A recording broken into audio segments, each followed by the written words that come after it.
Yeah, well, Sabrina's not here. My name's Maya. I was like, Joe, how are you? good. Thanks so much. The recipe to the spicy chicken. Oh, Before like what are you referring to? like, what do you? I thought you did just a fine job. Did you watch it? I did. Oh, are It you? wasn't until the next day, but when I got some time, I I think know you'll I like was eating my it. Cheerios and I think I You watched need it. to give it to me then, so I can try it. Didn't look like it was too bad, so. I never realized how much it was because I had to come back here 3 times because I either signed in the wrong place or. There's a lot of little pieces. Yeah, that you know. Gives you, yeah. Well, so you'll be ready for me to go on vacation. Yeah. Actually.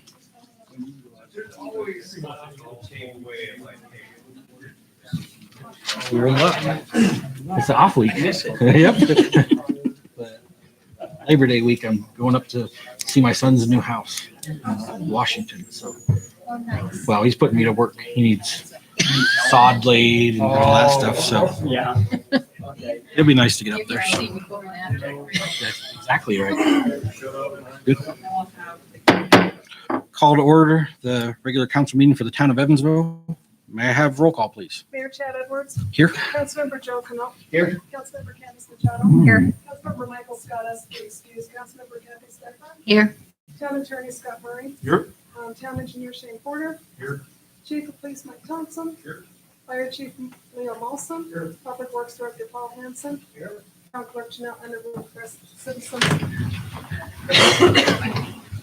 Pledge allegiance to the flag of the United States of America and to the republic for which it stands, one nation, under God, indivisible, with liberty and justice for all.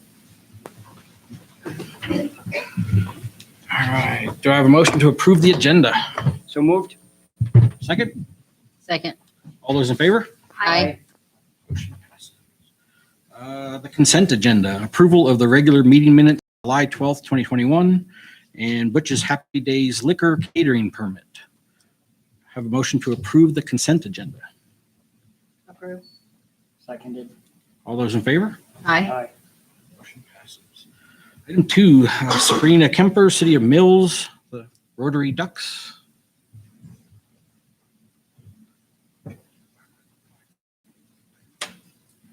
So I'm not Sabrina, because she couldn't make it tonight, but my name is Miami Sleep, and I'm with Rotary Club of Casper. And Duck Derby is one of our major fundraisers that we do every year to do things around the community. And so one of the things that we're doing a little different this year, on top of the, throwing the ducks in the river, is we're asking if business people and individuals that would like to sponsor a duck for $100. So I'm challenging the town of Evansville. If you would like to sponsor a duck for $100, you decorate it how you'd like, and then we let the community vote for their favorite duck. We've got the city of Casper, the city of Mills, and the town of Bar None, including their fire department and police department, to sponsor a duck. And so I'd like to challenge the town of Evansville to sponsor a duck for $100 and see if you can outbeat the rest.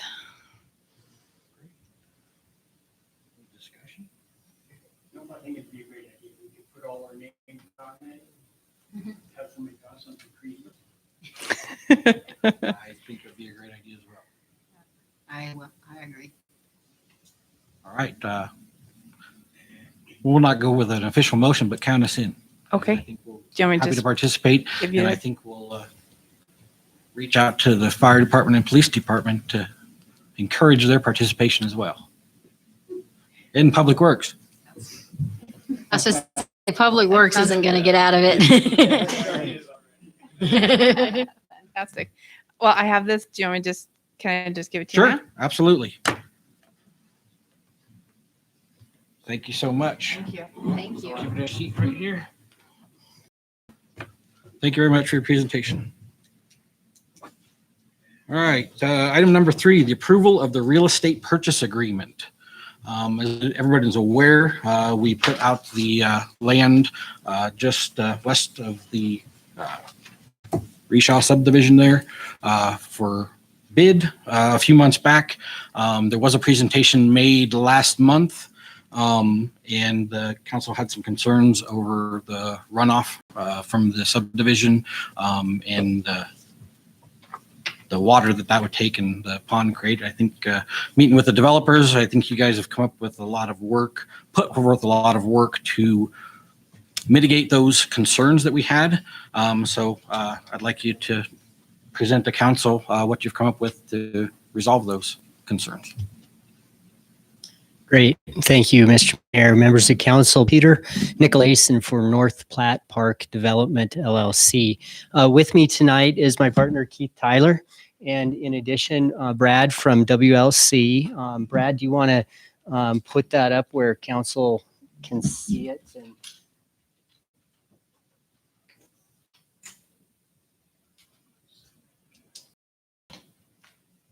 is this close enough?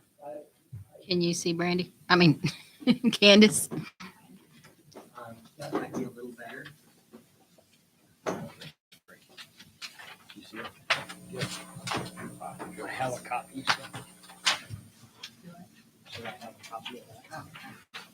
Yeah, there is a copy of this in your packet. So we propose to develop this 19 acres into an 84 lot subdivision, calling it the North Platte Park subdivision. It would border the Eagle Estates subdivisions and then also the JTL Knife River Pond, which is on the west side. These are proposed to be 7,000 minimum plus square foot, and we have some that are, I think, up to 14,000 on some corner cul-de-sac lots. The purchase price is, as council knows, a little bit more than the appraised price. We have agreed to not put in any twin or townhomes, and that this is going to be all single-family residence. We have proposed a September 1st closing date.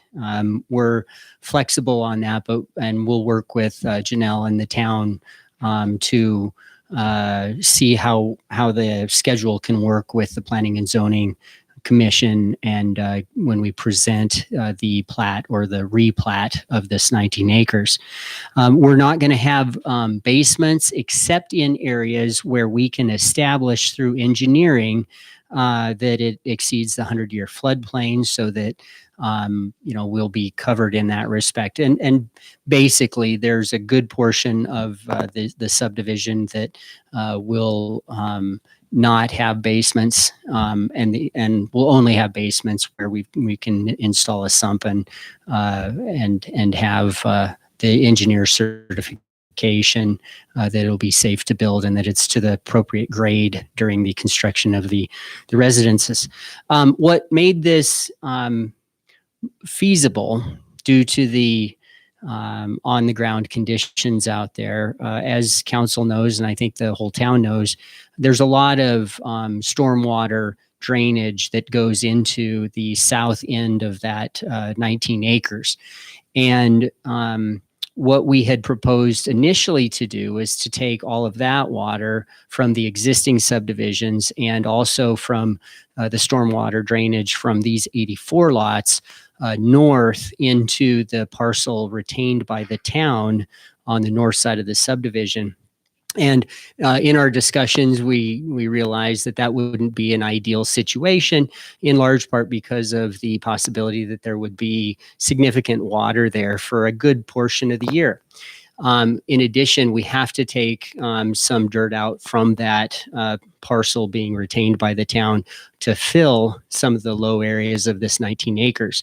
What we were able to negotiate with Knife River and the other adjoining property owner is to take water through a 42-inch pipe over to what they call East Long Lake. That's the big pond over there, which is ideal, I think, for everyone, because first, there's capacity to take that water, and second, just about all of the Sage Creek drainage from a large part of East Casper comes into there already. So we negotiated an easement with Knife River and the other property owner. The easement form has been reviewed by council and your town clerk, and it's just got the standard provisions that provide for perpetual maintenance and repairs. We have, we'll talk about in a little bit, that cost us a significant amount of money that we weren't anticipating. And when we talk about the recapture agreement that we've proposed, we'll get into a little more detail. But for now, I'm going to stop. Maybe just come up and for display for the council members that aren't quite as familiar with it, just show a few of the primary features. So north is this way. So actually it might be better to do it like that. That helps me at least. So right now the water goes into this area and the stormwater from Eagle Estates. About water from approximately the southern quarter of the subdivision, stormwater runoff from this area of the proposed subdivision and Eagle Estates will go to the southwest into the JPL Knife River Pond. The other stormwater will be basically 2/3 to 3/4 of the subdivision here into this and into this proposed retention area. This will be a very, very gradual slope, and this is you don't see many contours on the northern part of the parcel being retained by the town, because there's so much area that we can make this very gradual so that it meets with one of your requests, which was to try to retain as much usable recreational area as possible. And so we've done that. Now, it's hard to tell, but this little channel here in the retention area is designed to create connectivity to the kind of the wetland marshy area just to the east over here. And the grades will allow water to travel, but it's not going to be a channel that conveys all the water immediately. During major events, there will be some water in this retention area. We anticipate that will be just in those big events that we don't see a whole lot of, unfortunately, or fortunately, depending upon your perspective. We are retaining the pathway for the public. So in addition to having the streets through the subdivision and the connectivity to Reshaw Park here, we're also keeping the pathway in a 25-foot wide parcel that we call it Track A on our subdivision. That Track A will be deeded to the town of Evansville so that it can maintain that and hopefully, some trees could be planted someday if there's a will to do that. But in any event, we think that it's important for the pedestrian and the bicyclists to have that path in addition to the public streets there. Are there any questions for me at this point? So Peter, my understanding is that parcel of land to the north with your original designs was actually about a foot below the water line. And now with this change, you're about 5 feet above. Is that correct? I would have to defer to Brad in terms that's approximately correct. Yes. He says yes. Okay, great. We were with this arrangement with Knife River and the adjacent property owner to the west, we're able to need less dirt here. And so this is, yes, it's much shallower than had originally been proposed. But and Peter, Brad, with that rise in elevation there, the anticipation is in a high water event that we were talking about having water there for days now instead of months where we were before. Is that correct statement? We were originally looking at taking 4 or 5 more feet out of there, and we've shot the elevation of the river, and we drilled monitoring wells there, and we brought it up about 4 feet from the original design just to make it a lot safer and bring it. So it's not having standing water with groundwater. Thank you. Yes, and just thanks to WLC for working hard for us to do the engineering. That's a big part of why we're here, 4+ months later, because we really did want to meet that concern and to be able to know what we've got out there subsurface. So, in any event, we're pleased with what we can present tonight. Do we have any questions or comments so far? I was just wondering if we could turn the board around so that the citizens of Evansville that did come, if they can kind of see what you're talking about as well.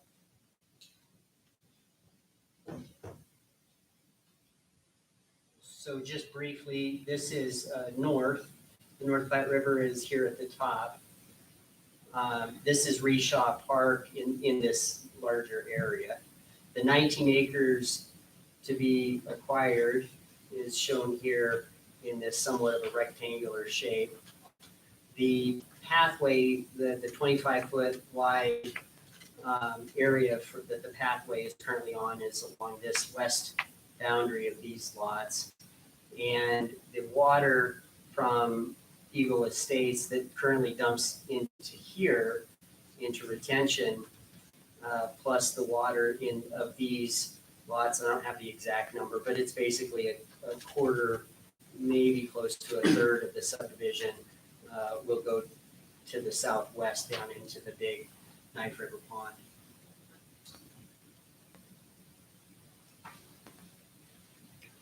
Do we have any thoughts so far? Do you have word to present? Not on the real estate purchase agreement, Mr. Mayor. Thank you very much. Discussion? Not at this time. I just have one question, just so that my mind has clarity and understanding. So there's a portion of money that wasn't accounted for or at some point will be asked for later. Is that correct? So the next item on the agenda is the recapture proposal. So I'll try to throw this out unless you want to make the presentation. For Peter and his company to retain the easement for the water drainage, there was a cost involved in that. There's going to be a cost to build that out. And also the amount of dirt that they're going to leave in the northern area is going to require them to actually haul dirt in order to make grade for some of these houses. And I'm going off memory here. I think that was estimated around the $250,000 range for those items. It's fair. It's Exhibit C to the recapture agreement shows that it's 156,000 is where it landed after our negotiations and the cost estimates from WLC. Okay, and that's including the dirt hauling as well? Or was that just the? I don't believe it does. Right. And that was my understanding is originally, so you've got a cost of the easement for the water drainage build out, and then there's going to be a dirt cost to haul in the dirt for the extra material. Part of this second component, the recapture agreement, is Peter and his company are asking to recoup some of those additional costs that they weren't originally planning on putting into the subdivision when they proposed it. And basically what they're asking for is to recoup the $150,000 out of the $250,000 that they're going to spend in order to meet the changes that we requested in the subdivision, which that proposal is the recapture of basically the water tap fees for each of these homes. So the town of Evansville's cost is $1,554 for each water tap for a home that comes in. And they're asking that money would be, as these lots are sold, be returned to them to recoup a portion of the money that they're spending to redirect the water. Did I summarize that okay? Yes, Mr. Mayor, and I'll provide a little bit more detail on those numbers and what how those numbers were computed. during that presentation, or I could do it now if council would prefer. I'd prefer you to go ahead and do it now because we were already questioning it anyway. We were just going to wait, so. Great. Okay, so the recapture agreement is something that other municipalities have done in this area, and one of my partners was involved in that. And what we're talking about is because the Eagle Estates developed subdivisions, dumped water into this area, it's not developable unless A, we take that water somewhere else, and B, fill the hole that's there. The $156,000 that we have provided a detail on, it's this exhibit 3C, does not include bringing in the dirt. We have to do that, but we didn't include it in this. These are direct costs associated with rerouting. There's a manhole there on 7th, and basically we have to put in big pipe. So instead of, I think, 36, we're going 42. And so this is, and primarily it's the cost of that pipe, but, and then we have an easement acquisition cost in there as well, out of pocket to us, that's $50,000. And then the construction costs for the materials you'll see are on that exhibit that WLC provided for us. So that's the recapture agreement. What we had proposed, because there are 84 lots at $1,554, what we had proposed is to have, as those lots are sold and then they're developed, when the homeowner or the builder comes in and they say, hey, we want our sewer and water taps, they pay the fee. We're not talking about we're just talking about the 1554 for the water connection fee. Okay. On top of that, the town is going to charge its out-of-pocket costs for the materials, and I believe that's in the range of $400. So for the person, the builder or the owner, it's going to be about $1,954, of which the $1,554 will come back to the developer as those are sold.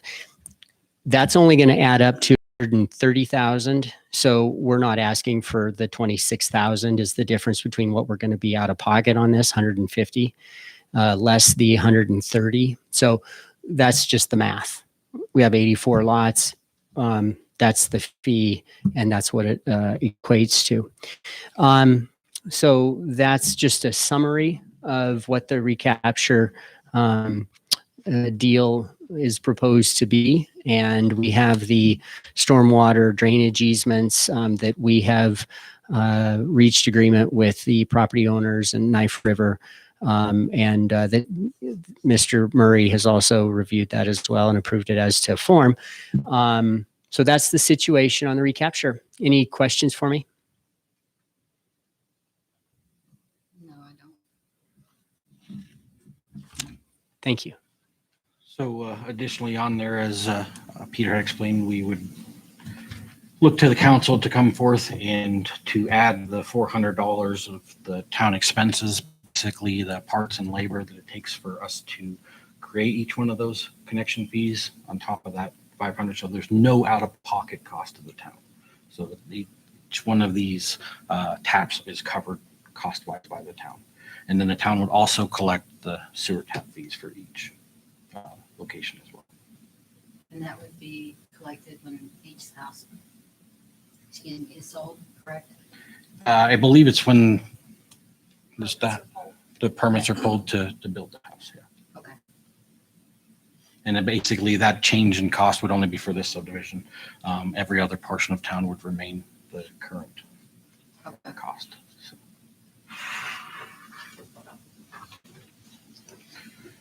Any other discussion, thoughts? Do I have a motion to move forward with the real estate purchase agreement? Moved. Do I have a second? Second. All those in favor? Aye. Motion passes. All right, the next item is the approval of the recapture agreement. Do I have a motion to, well, anybody have any further questions on that component first before we go there? I have a motion to approve the recapture agreement. So moved. Do I have a second? Is there a Aye. second? Yes. All those in favor? Aye. Any opposed? Motion passes. All right, ordinance number 6, 2021, an ordinance amending chapter 24 of the Evansville Municipal Code, third and final reading. Mr. Mayor, council brought before you tonight is an ordinance amending chapter 24 of the Evansville Municipal Code. And what it's doing is amending the transient merchant, or more particularly the food trucks, from $100 fee for 14 days and $300 for 1 year to $25 for 3 days and $100 for a calendar year. It's brought before you tonight on third and final reading. Discussion? No. I hope this will encourage some additional food trucks in town. Especially the Philadelphia cheesesteak. There you go. Open invitation.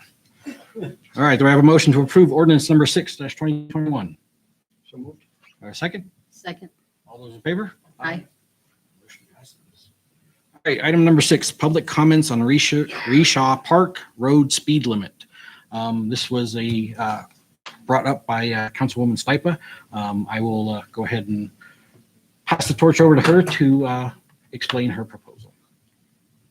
I originally, because things were brought to my attention about safety issues, animal issues, and vehicle speeding down Reshaw Park. I had originally asked and spoke with Chief of Police, Mike Thompson, about addressing the speed limit and putting it down to 10 miles an hour instead of 20. I reached out publicly and wanted to research more, wanted to make sure that this was the right way to go. And I got a lot more feedback.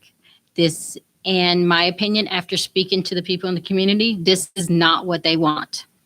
So because this is not what they want, I'm going to try to go down a future different avenue to address the issues that we have at this time. So I am asking for it to be pulled off the table and not to put it down to 10 miles an hour, but to let the public know that that the police department has been going down there more frequently and has been addressing the problem. And it has been brought to my attention that the public has noticed a decrease in what has been going on. Does anybody have any public comments about this? Yeah, public comments? Any public comments? Mhm. Well, thank you very much. Appreciate it. And I guess no further action to be taken. We'll Nope. Move on to the next item. Item 7 is patrol unit bid information. Chief? Mayor, council. So during our budget process, we budgeted for 2 replacement patrol units. A little back history. Some of you probably aren't aware that some of these vehicles that we have a 3.7 Ford engine in them that have some water cooling issues and stuff, and they're internally built, so they're kind of a pain in the butt. So in looking, through our budget year and listening to kind of what's going on, for instance, Public Works, they tried to get a pickup, bought, and it was delayed, and COVID's got everything screwed up economy wise. And talked to Glen Rock, they got cars that they've ordered, and so I went back to Fremont and said, what's the build time if we order 2 new vehicles? As we have, we're just staff, so obviously we need our vehicles up and working. We have 1 vehicle out here. It's pretty much been sitting for a year. The value is about $5,000. It needs about $3,500 in repairs, so it doesn't really make sense to use tax money to fix a vehicle that's costing worth. And then there's no guarantee there's another significant damage in it. We have 1 other unit that's the same age as this. So talking to Fremont, they're telling me when we can potentially bid or build a vehicle, it would be April, May at the earliest. But last I checked, they're still not taking builds for 22s. So it leaves us looking at 21s because I don't want us getting caught sitting around waiting on vehicles. So I found a couple of vehicles. One is I got it. It was actually a little advertisement flyer from a dealer in Illinois. They have some 21 Pursuit rated Durangos sitting on their lot, and I also came across some Chevy Tahoes that are Pursuit police rated down in Colorado. The Tahoes are about 37,880. The Durangos are listed at 35,060. So I reached out to both of them. Now, by law, we have to bid them out statutorily. But trying to get an idea of what each dealer would potentially look at giving us. Obviously, when you put out the bid, any dealer can bid on these vehicles. One will give us, the one out of Colorado would give us about 6,500, give or take. Puts that vehicle at about, see if I put it down here, 31,380, where the other one would give us 5,000, which is what Fremont told us the vehicle's worth last year when I inquired, making the Durangos 30,060. Now there would be some shipping costs with the Durangos, which puts it like within $80. The Chevy would be like $80 more than the Durango, but then we would drive down to Otis again. So I weighed out the options. I did the Durango dealer. If we bid out and if we put the bid out for Durangos, they would want a $500 basically hold fee. I talked to Aaliyah, who's not here tonight, but Scott is, because it doesn't say you can or can't in the statute. It's the aesthetics of it. That basically if you put out, a bid and then say, here's some hold money. She said, as long as there's language in the bid that says the money can be returned if there's a lower bidder, that she was okay with that. So back to considering both vehicles, we primarily have Dodges in our fleet. Right now we have no Chevys. Talking to Paul, I think he would prefer we stay with one brand. And one other vehicle last week was at their shop, had a couple engine codes that came up when it was on a traffic stop, had some issues. One of the readings was a little concerning because it dealt with heat and a head issue in the engine, which can be a significant thing. And pretty sure it's related back to the water pump issue that we've already had 2 units we've did this with. So with that, I'm asking for your approval that we put out bids for 2 vehicles. We initially talked in the budget that we would do it mid-year so that we don't have one, because we're doing on lease programs. And so if through the bid process and we take possession mid to late September, so therefore we don't have that portion of the budget to work about, so it fits within the budget. And then by the time you do the upfitting, if they get here September, they probably would be upfitted and ready for use probably end of October, mid-November, depending on scheduling. So that fits. We've got one guy who's going back to the academy end of August, and so he would be out pending graduation about the same frame, and our new hire will be off FTO probably mid to late September, but we can jockey some cars around to accommodate so these guys have vehicles to use. So with that, I think the Durangos is probably our better way to go, just because it fits within our fleet. Fremont's been real good about taking care of us along with Paul and his crew. So stand for question. You and I were speaking earlier about this, and we were also talking about outfitting both of them. Did you add, is that going to be in? That's Would that change the price on either vehicles? What I'm asking, do you think? some. So it would be minimal costs. If we went with the Tahoes, some of the lighting would change just because of the structure of the vehicle. It's like I have polymer plastic fender wells where it's easier to mount lights to, where the Tahoes are metal.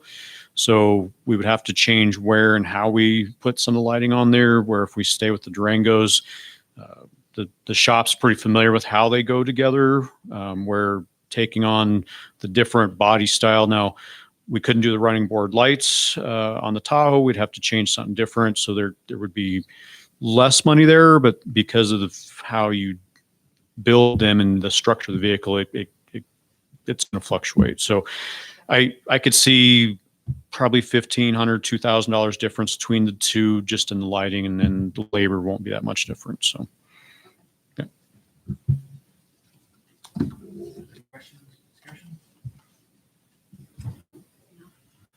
I too like the idea of somewhat standardizing the fleet. I know we've had a lot of vehicle issues over the years. And one of the things I've talked to the chief about was in order to help cut down on the break fixes that we've got is if we were to replace 2 to 3 vehicles every year, then we basically run through the fleet in a 5-year period of time. That way we're hopefully less likely to have these breakages and unexpected costs. And that was one of the things that we changed when I got here. The town was doing basically 1 vehicle a year, flat out cost. So for instance, the 2018 Ford, which I think it's out here, but it was like $59,000 between buying the vehicle from Griner and the upfit that went through Comtech here in town. And that vehicle didn't even come with like Bluetooth, which is pretty much standard on vehicles for probably the last 8 years, or key fobs, which is pretty important to our job because we want to lock the doors. So, it's hard to update and keep a fleet current because the last thing you want is the taxpayers being mad because, well, we called 911 and the vehicles are breaking down, coming to our calls, and that's what was happening. So in trying to modernize and keep the fleet more up to standards by switching to the lease program, we can do 2 to 3, depending on what, economy and pricing for the price of 1 every year. And so that's how we've been able to modernize and get it caught up. So not the ideal thing because a lot of people just want to pay for it and be done with, but for, smaller towns and the budget we have, it's the most economic way to do it. And these particular Durangos with shipping and the approximate upbuild of 22,000, we're going to be about $51,000 per vehicle. So we're 7,000 to 8,000 less than the 2018 that was pre-planned when I got here. So saves a little money, takes a little longer to pay for them, but it gets us caught up and gets us modernized. Do I have a motion to approve patrol unit bid? Second? All those in favor? Thank you.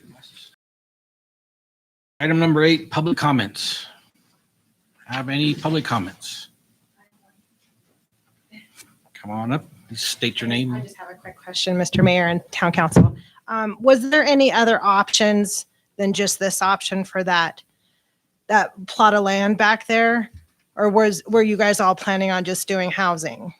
I mean, I was thinking like a park or something else. My understanding, there's never been any other plans in there. This was already plotted or planned to be a housing subdivision years ago.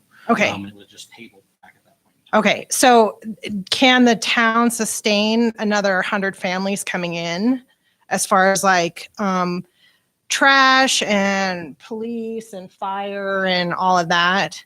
Yeah, we've met with all the departments specifically concerned, with that water usage, those types of things. And everybody has expressed that. Okay. And then it runs concurrent with that bike trail, right? And it goes back to the park. Is that going to be a nuisance for the people that live back there? Because everybody drives that road back there.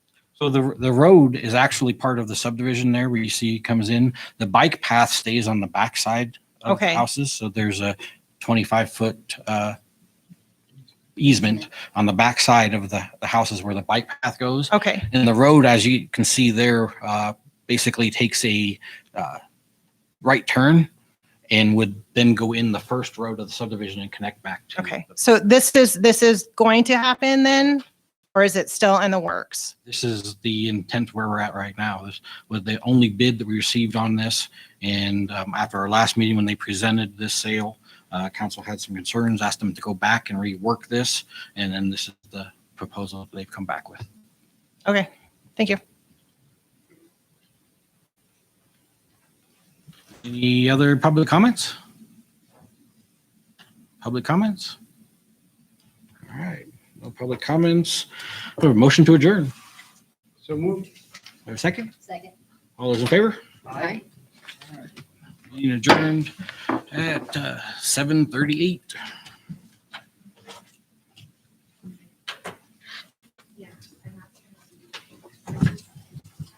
Everybody to sign there.